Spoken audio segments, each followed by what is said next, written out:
핵심은 협상이 사실상 진행되고 있지 않으며 장기화될 가능성이 높다는 점입니다.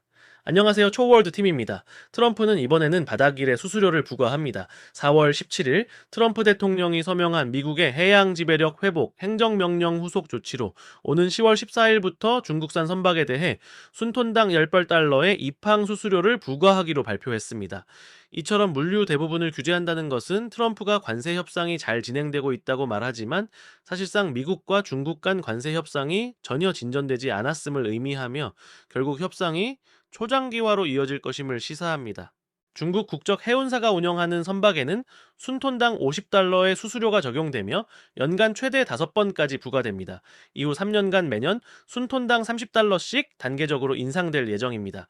한편 중국산 선박을 운용하는 타국적 해운사에는 순톤당 18달러 또는 컨테이너당 120달러의 수수료가 부과됩니다.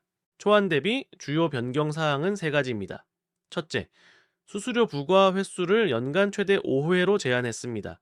둘째, 미국 입항 시 단 한 번만 수수료를 부과하며 이후 항만 간 이동에는 면제됩니다.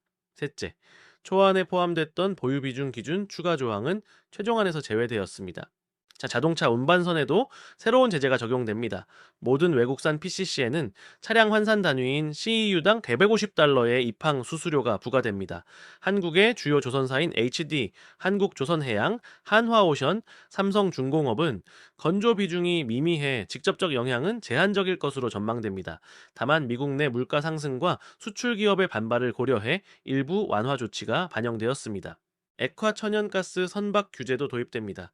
2028년부터 미국에서 수출되는 LNG 물량의 일부는 미국산 선박으로만 운송하도록 의무화하여 미국 조선업 재건을 지원하는 전략적 조치입니다.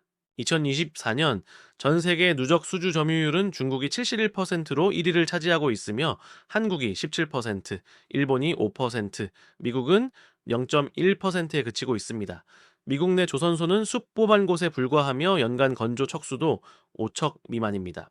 관세 다음엔 환율, 그리고 그 다음엔 무이자 영구채 단계인데 관세는 시작에 불과한 제재입니다. 앞으로 환율과 무이자 영구채 등 관세보다 더 강력한 제재가 기다리고 있으니 주의가 필요합니다. 매수 매도 추천은 아닙니다. 감사합니다.